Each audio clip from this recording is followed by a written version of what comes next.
This is something, actually, I did this. This is the second version of this presentation I put together. And the first one was done for the NMRA-X group, Speed, who is the computer guru for the NMRA, asked me last summer to put together a presentation one Saturday night for that group. And they had a different format for the slides and stuff like that that I had to use. And it's like, okay, 6 minutes before the thing starts, hey, we're going to do this with you, and then you come on, and then you do this, and at the end you'll do this, and all these kind of things. And it was like, what the heck? And so it was an interesting thing. Pretty nervous making for me to go through it all, but it worked. And there's been hundreds of people who've looked at it online and things like that. So it's like, okay. So anyhow, this is the second version. I'm going to use this one in a couple weeks here in North Central region when we're going to do an all member meeting from our Division 6 meeting down in Wayne County there, the Detroit group. And we have to have an annual fall meeting for the NCR. And because we didn't have a convention this fall, it kind of got dropped. So we're going to do this, and we'll do our meeting, and this is going to be the clinic that I'm going to do with them afterwards. So a little bit of background there that you didn't really need to know.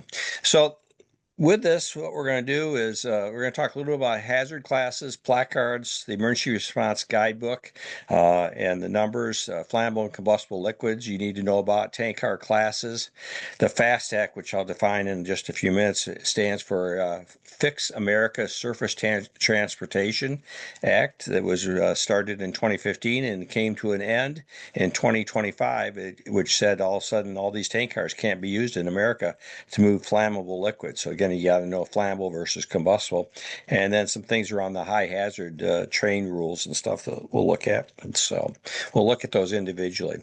So when we talk about classes of hazardous materials in North America, these are the 9 hazard classes that everything's divided down to. So we're going to only focus on class 3, which I call liquids that burn, and see they're either flammable liquids or they're combustible liquids.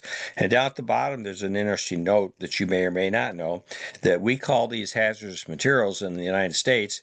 The rest of the world calls them dangerous goods. So when you have the CN people and the CP people hanging around with you on a hazmat incident, they call it dangerous goods. We call them hazardous materials, and we're the only country that calls them hazardous materials in the world. So kind of a different thing. But there's the 9 hazard classes, and I only want to focus on class 3 tonight with you. So we have our placards, which you've seen, all these placards on trucks and rail cars and stuff like that. A couple things that you might find interesting. First off, if you go across the top screen there, you see the green 1005 and the white 1005 placard. 1005 is anhydrous ammonia, and in the United States, it's transported as a non-flammable gas. Even though it has an ignition temperature, has a flammable range, and it will burn, it's difficult to get to ignite. It is a flammable product, but the farm lobby in America has convinced Congress that it should be a non-flammable gas. So in these little towns where it's being pulled by a tractor through the town, with Joe Farmer going out to his property, they don't get excited or scared because, it's just a green, non-flammable, no big deal.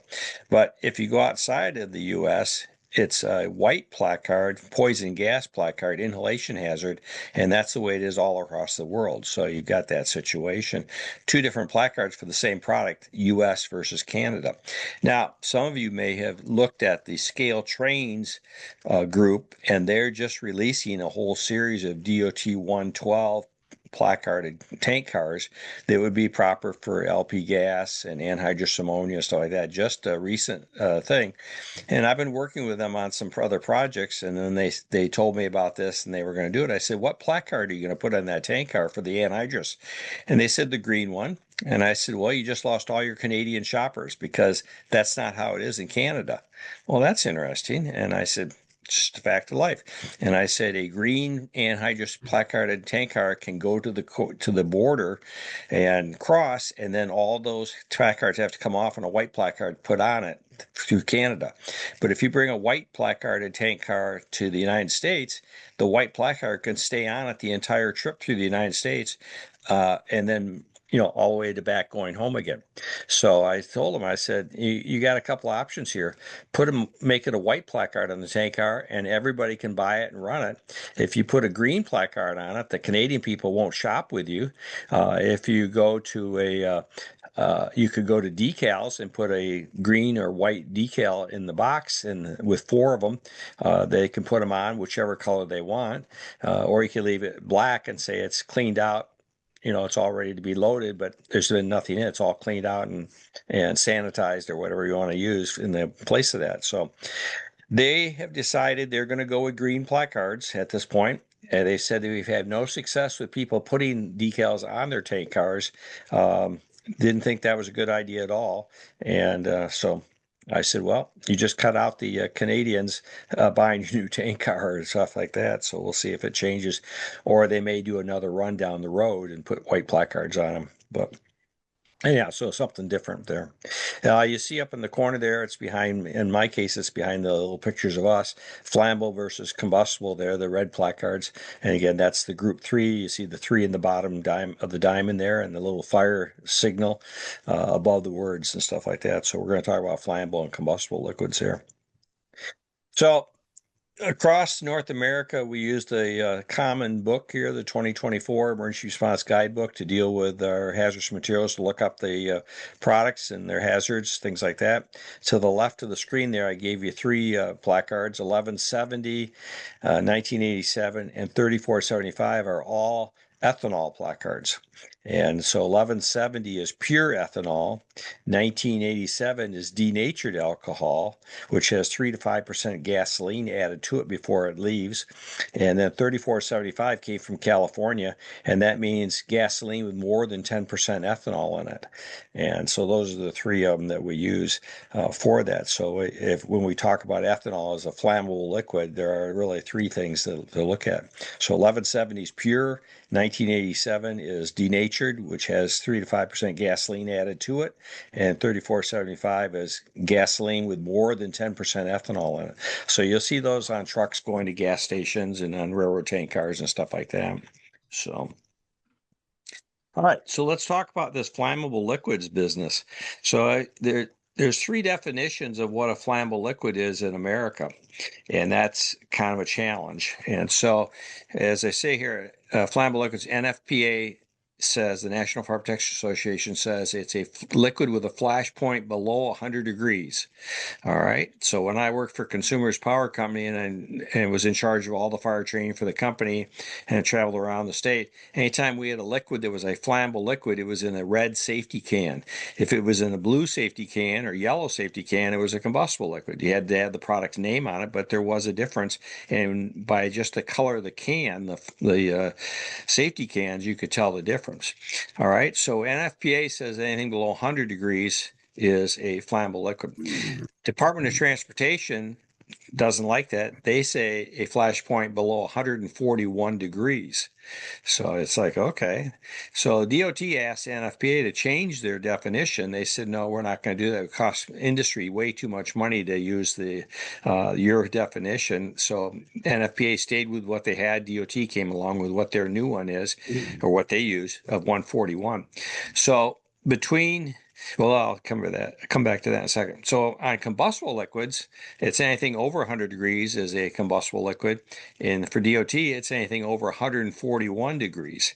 So what do we call that product that's between 100 and 141? That's an interesting challenge. So if it's in the NFPA version, you're a combustible liquid. If it's between 100 and 141 in DOT, it's a flammable liquid still.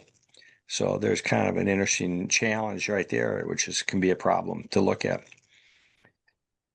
So they are, as I said, class 3, and it's part of the group. But this comes down to where we look at this in relation to these tank cars. So across the North American situation, or the territory here, these are the most common tank car designations we have in the U.S. and Canada. DOT 111, and then its sister AAR 211, just a little bit different, but they're the basic one. Then we came, because of all the derailments and the hazards and accidents, they came up with a design called the DOT 111 CPC 1232. And that was the one that came out with all the ethanol and came out with a head shield on the end. Some of them were half head shields and stuff like that. Then DOT 115 has been out there for quite a while. And then we came all of a sudden in the last couple of years to this DOT 117, which is the modern tank car, first new tank cars in a while, one of three. And then we had the DOT 117R for retrofit, and then DOT 117P, just another name for a performance-based tank car based on a design. But basically 117 is a design, 117R is an old, probably one DOT 111 that's been retrofitted to meet the new 117. So it's now got new head shields and all this other stuff put on it. Then we have our high pressure tank cars, which hasn't really changed except for the bottom one. The 112 is the standard LP gas anhydrous. 114 is probably more used for refrigerants. And DOT 105 is the strongest tank car we have in our fleet for handling hazardous materials. So the chlorines and sulfur dioxides and stuff like that are in the 105s. And then we have this new version called the DOT 120. There's not a lot of these in service yet in North America, but it's a pressure car design to handle low pressure liquids. And you see them mostly going across from, we'll say, North Dakota to Washington, down the coast to Oregon and California, where the environmental laws and rules are the strongest. But if you look up DOT 120 tank cars, you'll find information on the internet about them. And like I said, several hundred of them have been made. It's the best we could do for low pressure liquids, but it's actually a pressure tank car used in that service. And then down at the bottom are the two cryogenic tank cars, DOT 113s and AAR 204. So, which we aren't going to really talk about those two. So the primary thing I want you to learn at the end of tonight is to look at the future of our moving of flammable liquids. What was a flammable liquid? Liquid with a flash point below 100 with NFPA, or with DOT, a flash point below 141 has to be moved in a 117 car or 117R car or a DOT 120 car. So as of May 2025. So on the right there is a book called The Field Guide to Tank Cars. You can buy that. You can download it for free on the internet, and it has lots of information. If you buy it or get it off the internet, it's all colored pictures and everything all about tank cars there. So if you buy the book, they're not in colors.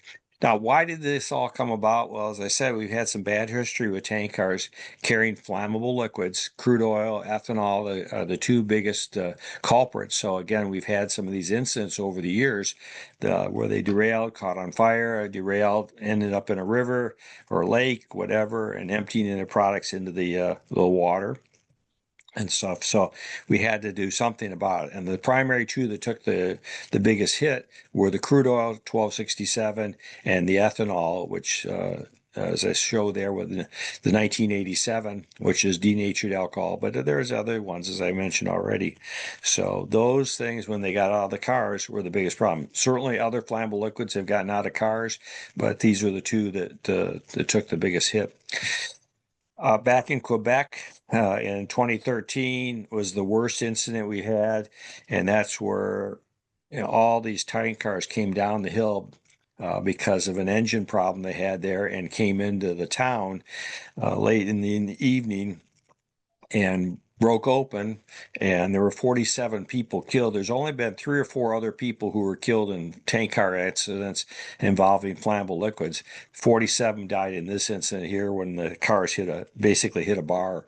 And a couple of years ago, I had to go teach at a clinic out in St. John's, and I was coming across Canada to get to Maine, and there was a road sign there that with the name of the city and an arrow, and it said like 15 kilometers, 15 miles. And I said to my wife, Jill, I got to go there. She goes, why? What is it? And I said, this is the most famous tank car incident we had with ethanol and or crude oil. I mean, and so we took a ride down there. Everything's changed. It had been like 10 years since it happened, but it was interesting to see where things happened and where it was and stuff like that. So.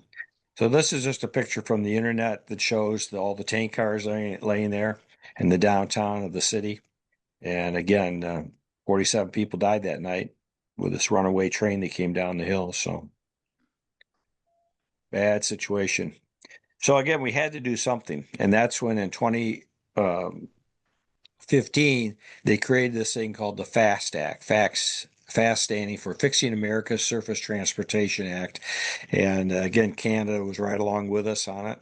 And the thing was, we need to design new tank cars that will meet the standards, a new standard for transporting these liquids. And the fact that they will survive a lot of different kinds of events involving derailments. So the primary one is the 117, and then the ones where we've taken the old DOT 111s or 111 CPC 1232 and retrofitted them become the DOT R or 117R and 117P, which I have not seen any labeled with the P, performance-based qualifications. I see lots of R's because that's where we had to take all these cars that were in existence and fix them to the higher standards.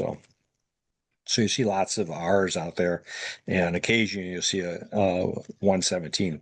So here's just a thing that just mentions it. And again, as I said, in 2015, they said we need to do something. They began this program and down this road of fixing these tank cars. We got to get the new ones made. We got to get plenty of old ones fixed to the new 117R standards.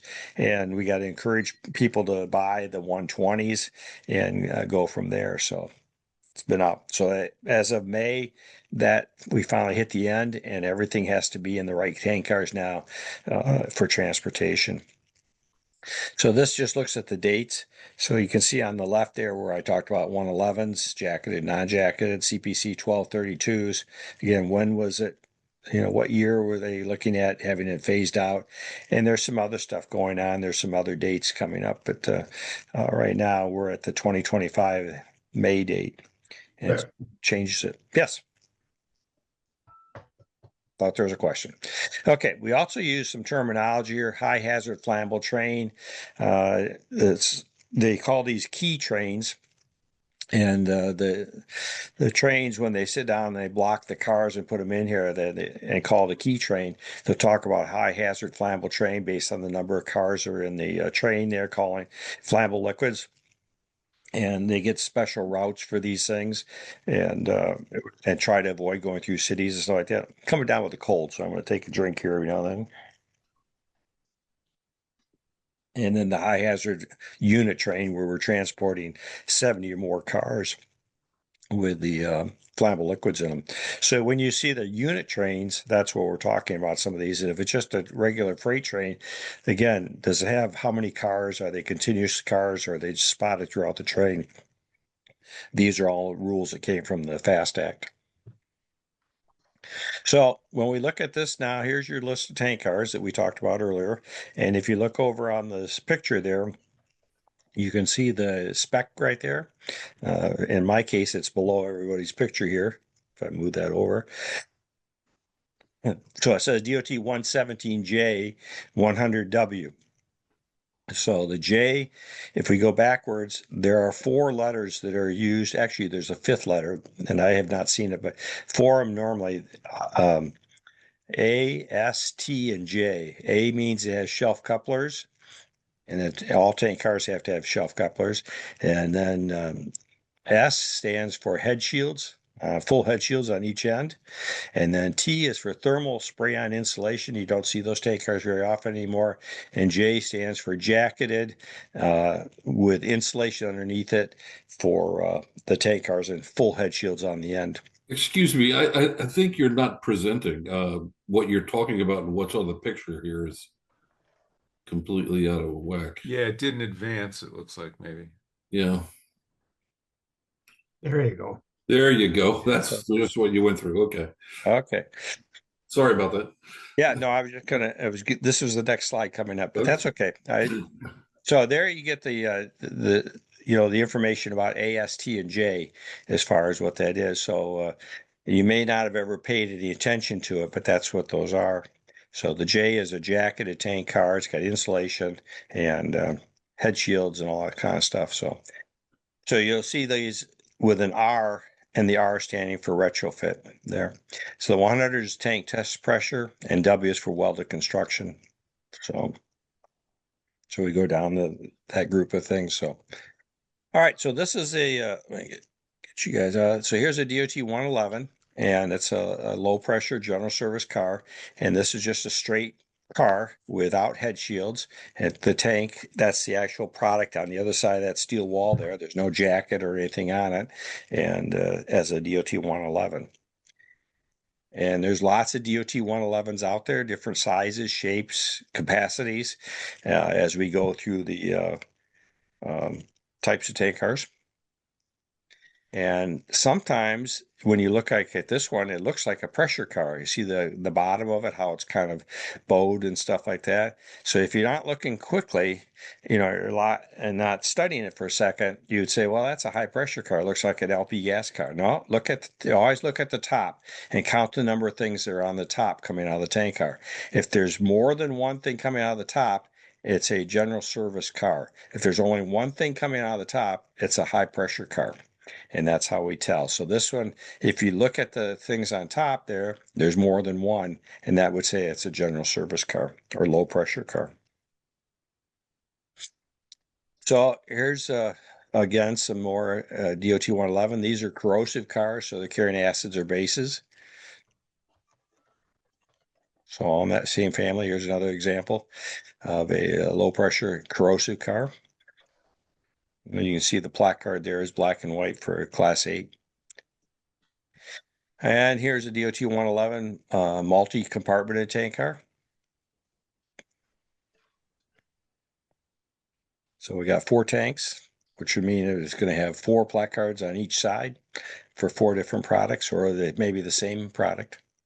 So, all right, then we go to the DOT 111 CPC 1232. And so that if you looked at this car versus the first car I showed you, you see on the end of the car the half head shield there. And there's 2 pictures here to help you see that half head shield. That was the 1232 model that we began looking at the head shield thing to prevent couplers from puncturing the end of the tank. And so that has proven to not be that good of a program, and we really want to have full head shields built into the tank car heads. And but this was the first attempt at early designs to make them stronger with a half head shield on the end for the derailments.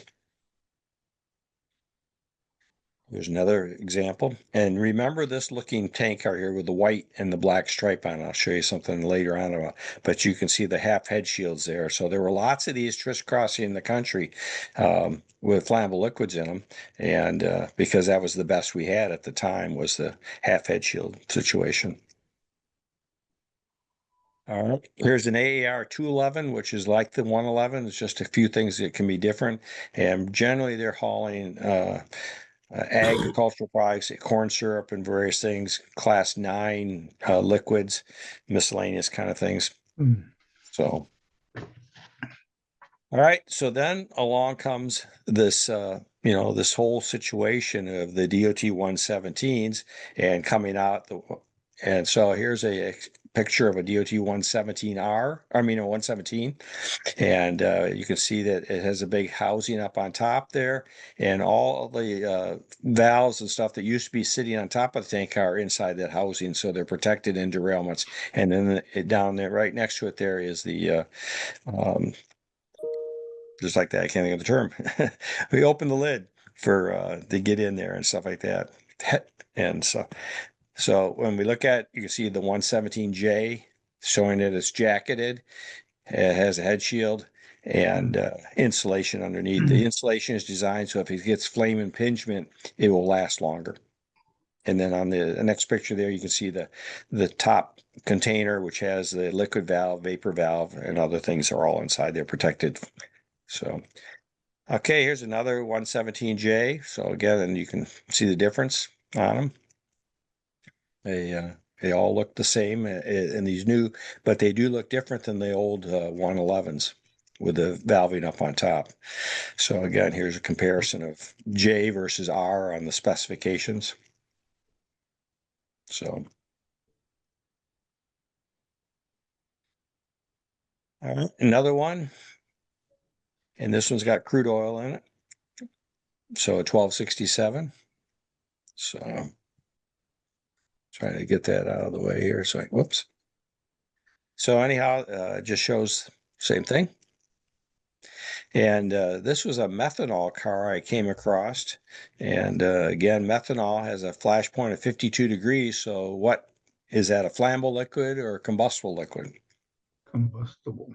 No, 52 degrees is less than 100 and it's less than 141, which is the DOT's number. So this would be a flammable liquid in this car. Or flammable. Yeah. Yeah. So, and this, most of the unit trains now are DOT 117s and 117Rs. So when you're looking at them, this was taken out in Washington when I was out there in May. Now, remember that tank car I showed you that was white? And I said, remember that tank car? I'll show it to you again.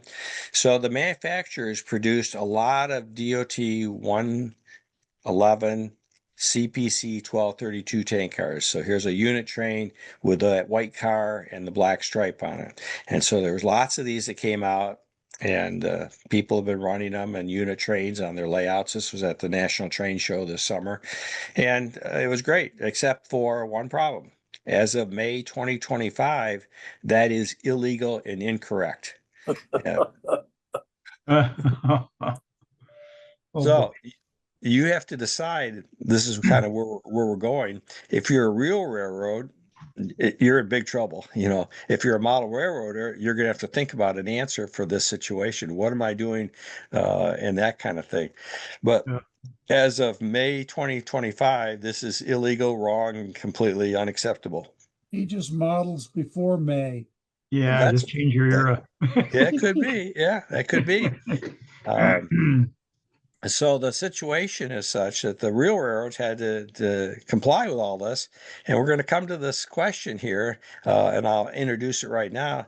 So what are we doing about model railroads, model railroaders, and model railroads? Is there a DOT 117 or DOT 120 tank car available to purchase? And the answer to that question is no. You're in trouble if you're going to model modern. Because as of May 2025, if you're using these cars, you're illegal and stuff like that. If you said, well, it's only April of 2025, then you're still okay for a month. But there is a problem there and stuff like that. So, but there were lots of these cars built, and I own a bunch of them and stuff like that at my house and things. So again, as we look at these tank cars, this becomes a challenge to how do we do it? What do the real railroads have to do? What do modelers have to do? Now, this is the DOT 120 tank car, and how you see these, I've yet to ever see a real one. I thought I was going to see them out west, and I may have actually had a train come by me in Washington, and I was on the looking into the sun, and it could have been a 120 car, but I didn't realize it. But otherwise, I have not found a train like that yet. And see the two housings up on top of the tank car? Those are the ones over the location for the opening to the tank car to fill it. Manhole, So, manhole, yeah, there you go, manway. That's what. Manway. For some reason, I'm just manway dead. or manhole, yep. Yeah, dead manway. That's I'm just dead tonight on that term. But anyhow, you can see the two, one for all the valves and fittings, and the other one's over the manway. And so again, these cars are typically found going from North Dakota out to the West Coast and then Washington, Oregon, California. These pictures were shot by my friend Ed Chapman, who was one of my mentors in this business out in Montana, and sent to me and stuff like that. So, He and I went to college together. did you Yeah. in engineering school? We both went to Texas A&M. Okay.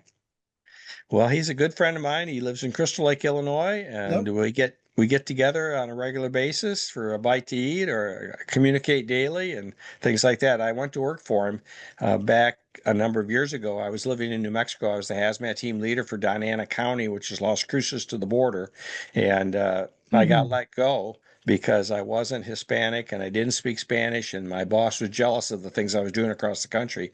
And Ed said to me, "Don't worry about it. You're coming to work for me anyway." And so I did. I was doing car classes and hazmat response classes for fire departments in Arizona and New Mexico Oklahoma and Texas along the Transcon line every night of the week. And I thought I was going to end up in Fort Worth, and then Ed lost 2 positions in the budget cutting process, and one was going to be me in Fort Worth. But we've stayed good friends and do a lot of things together. But he's quite a character. Yeah, he is. So if we take a look at this picture right here, and we looked at those tank cars, and this is a typical model railroad scene. I actually really like this plant. This plant is an older plant. It's not 2025 on. It's an older thing. So these tank cars are all acceptable based on the era that you're modeling. And for a lot of people, that's going to be fine with the modeling situation. They're not going to have to worry about this. But if you were just joining the hobby now and you said, I'm going to start buying train cars and put them on my layout, I want to model 2025, 2026.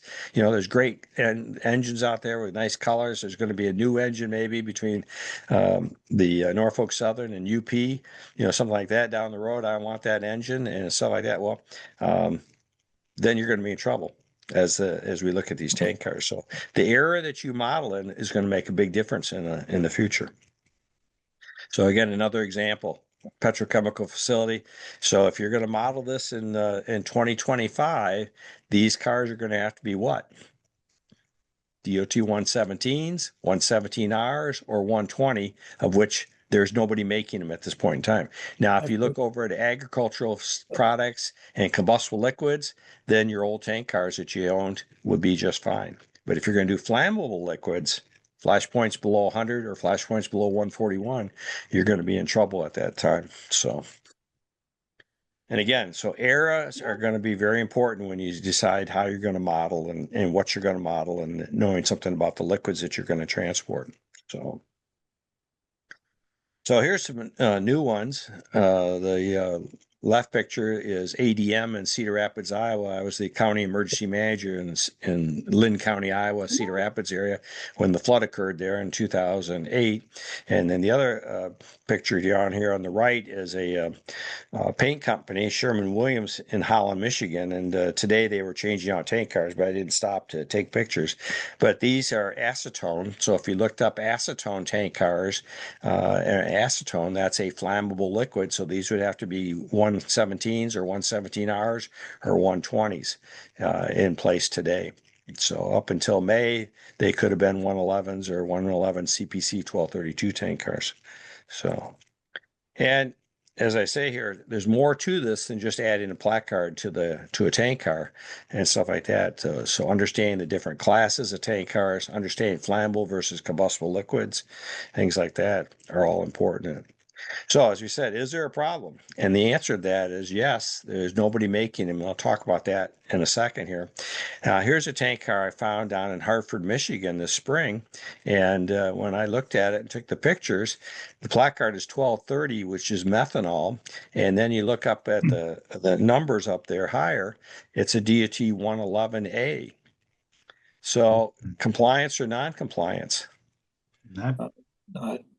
Non-compliance when I came across it. So I went to my friends at the West Michigan Railroad and I said, this is sitting on your track. It's in non-compliance. This is a flammable liquid in a DOT 111 that can't be as of the end of May or May 1st, 2025. And they said they told me it came back and said it was actually set out by the CSX at that location for a problem. And I said, well, it could be a bigger problem in the regulations, and stuff like that. So it's your problem now. yeah. So it's sitting on their spur. But anyhow, so I mean, these are just things you look at, and for some people, they look at it and they go, "Rich, you are nuts," And I go, "Well, this is part of my life. I enjoy this in the hazmat world and all these kind of things and stuff like that." So, but it stood out right away and as a negative and stuff like that. So, so here again, we have a 111A, and we have to look up what this product is based on the 1992 placard. And oh, by the way, it's also toxic and stuff like that. So how about this one? Well, I came across a couple weeks ago, I was up teaching in Traverse City, And I drove up, and this is in Cadillac, in the yard of the railroad in Cadillac. And I looked at this. Usually there's a 117 R sitting there, a retrofit car, but it wasn't there. There was a series of 3 or 4 tank cars there. And I looked at it and said, what are we're doing here? And there's a number of places in Michigan now that are building transload facilities.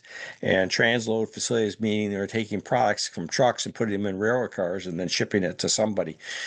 A lot of it is old used greases and oils. So you take all the oil from all the oil change places in the town, you bring them over and you pump it into a tank car and send it back to the refinery, and they re-refine it. Or the cooking greases from all the French fry machines and stuff like that, pick them up. So that's what's going on here, is that they're pumping that stuff into this tank car.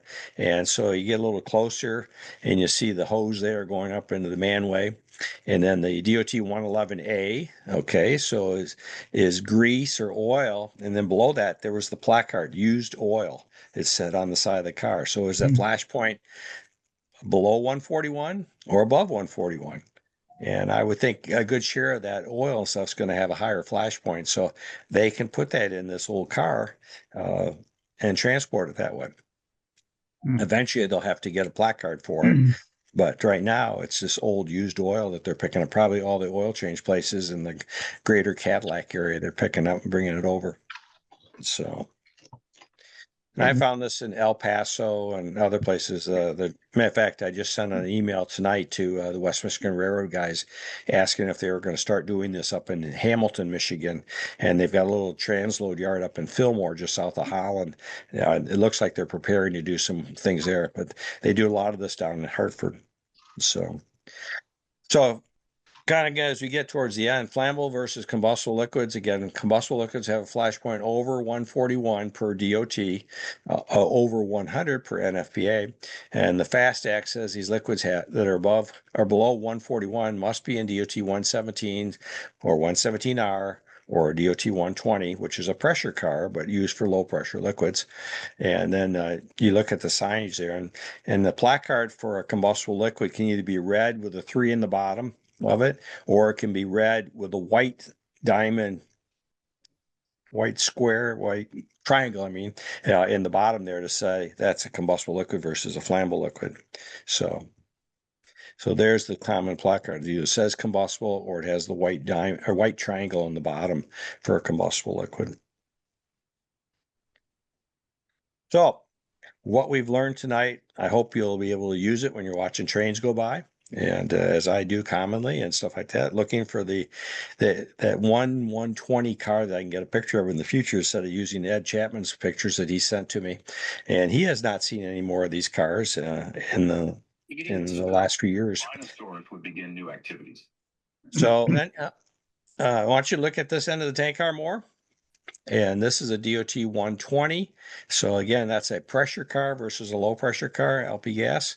1075 is the placard. So look more at those ads to learn more about the tank cars. And again, this is what we're looking at is the 17J and the 17R is the most common ones. So all your flammable liquids have to be in these is as of May 2025. So now let's talk about this problem here about nobody making tank cars. I am working with one manufacturer right now who wants to build a 117 car, and we've had lots of discussions about it, and they've got drawings for a 117 car from one of the companies out east that makes them, and they got to decide, are we going to make them and build them? And I said, you're leaving out the model railroad world. Those who want to be correct, they'd want to buy a lot of these, or new modelers coming into the hobby would be interested in these kind of things. So there is one company who's pursuing it right now.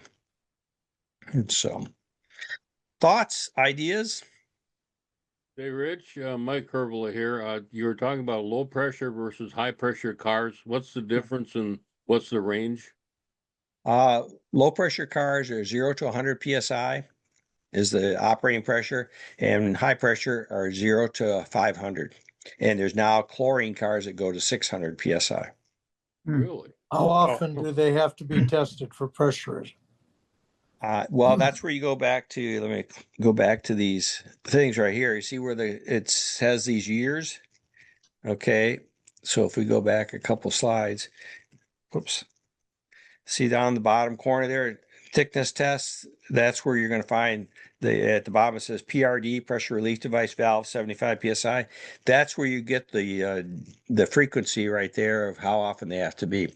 So if you look in the center here, you can see the tank qualifications is 2024, thickness tests, service equipment, and then the PRD, the valve pressure relief device, 75 PSI, was tested in 2024. The next time is 2034, so 10 years. Okay. And tank cars used to be 40-year life. Now you'll hear people talk about 50-year life because they're better built, better metal, better everything. Rick, So- what is that on that same slide you were just on? Mhm. It says on the second line there, thickness test, and it says it's due long removal or something like that. What does that mean? I don't know. I don't know. Okay. Would LNG be for lining? Oh, maybe. Could be, yeah. So And again, these pressure vessels, are they ASME code rated? well, they have a tank test pressure. That's what across the top there were DOT 111A, Yeah. 100W3. The Right. 100 is the tank test pressure. Okay. And- So tested, but rated for what, 50, 75 Uh, it looks like. 75? Yeah. 75 is it? 75. 75 was what the pressure relief So device that's will open 6 at. bar. Well, yeah, it's a high pressure, yeah. And so are these then under the rules for annual insurance inspection, things of that nature? Well, first off, most tank cars are owned by leasing industries. Very few of them are owned by the railroads. Some companies own their own tank cars, so they would be the ones that would be responsible for making sure that stuff gets done. Dow Chemical just sold off their whole fleet, and used to see DOW X on the tank cars. Yeah. They don't. I was told they don't own any more of their own tank cars. So DOW X means not owned by the railroad. Is now gone. So a leasing company holds those. So the leasing company would be responsible for doing all the testing, inspections, and things like that. Oh, So By the way, on that slide, when whoever said it was lining removal, I believe absolutely correct. If you look on the bottom, notice that the lining was applied mhm. on 224. And Right. if you look now at 234, they're going to take the lining back out. Yeah, Mhm. most of these are just a metal, steel tank, and then if we get a jacket, a J car, then they'll have a 1/8 inch thick jacket and insulation underneath it. The insulation is designed to have some fireproofing and give it a chance for the tank car to be exposed to flame and survive for a period of time before the tank car begins to fail. And either in a Blevy situation, which is a blast leveling or a blast. We call it blast leveling everything very evenly. Boiling liquid expanding vapor explosion is a technical term, and stuff. So and then you have the external skin then is not code rated, only the internal skin. correct. Okay. That's just on a jacket. It's just a 1/8 inch piece of metal, No, and that's okay. just holding. It's just holding the insulation in place. Sure.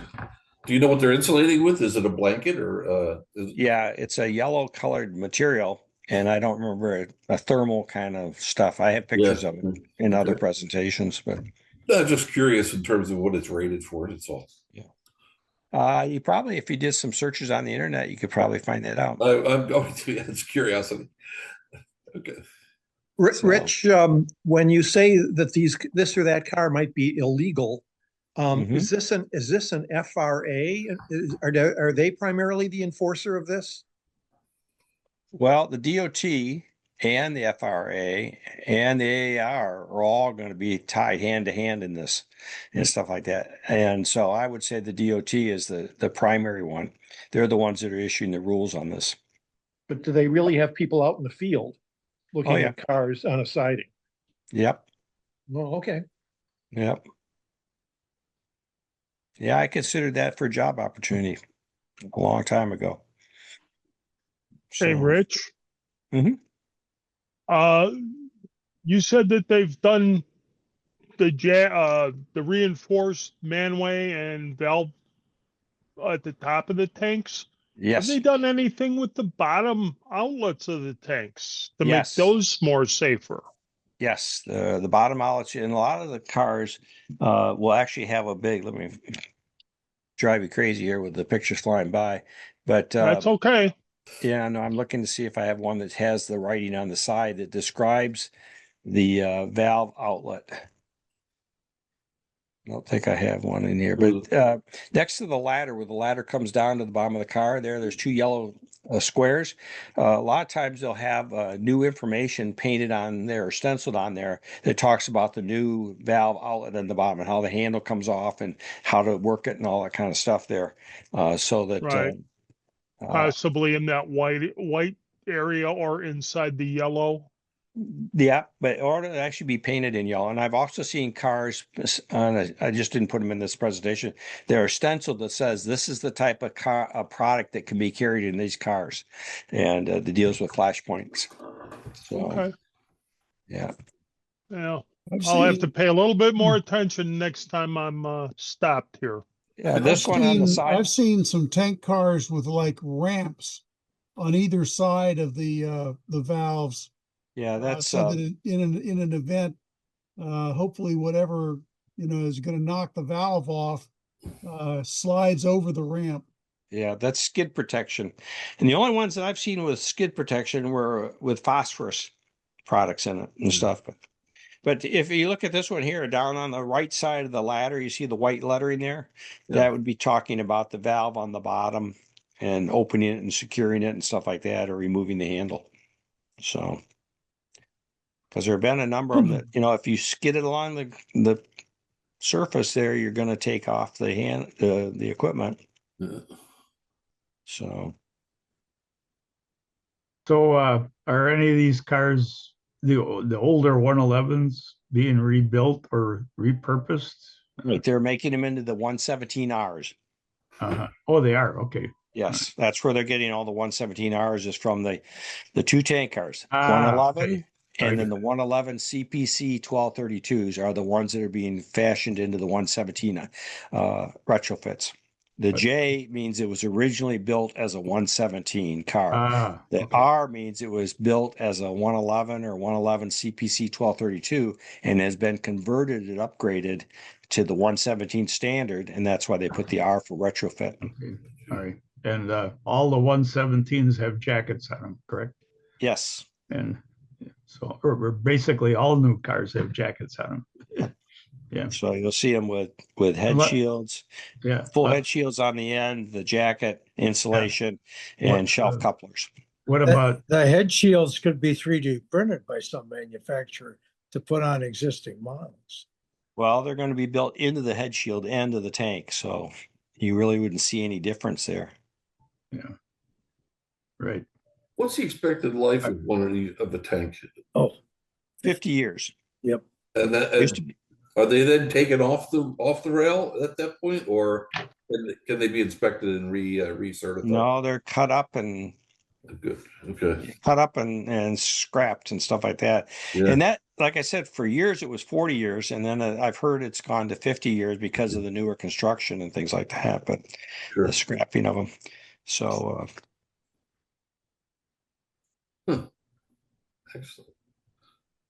So keep your eyes open for a model down the road of a 117 or 117R. Hopefully they're going to make both of them. And the car would look exactly the same to you when you're handling it. It would just be that specification stencil. And that way they could show the new versus taking an old car and upgrading it and stuff like that.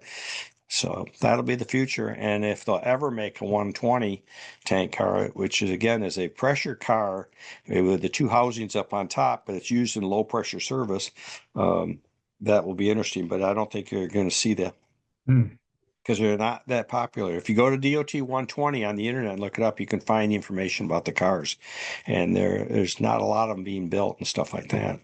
Well, But there's guys, if lots. you want to stay legal, just see me. I'll have counterfeit stamps for these things.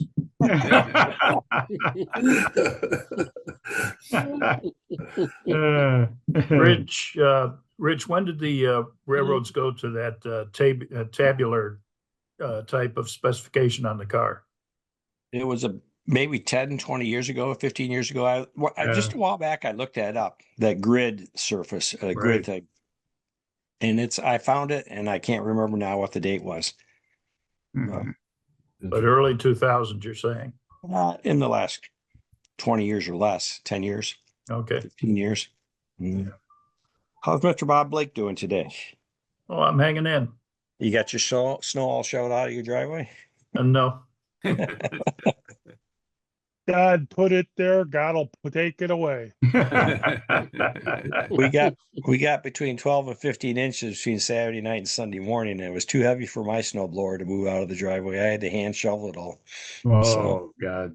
Yeah, I see Lloyd there smiling. He's in Texas and they don't get any snow.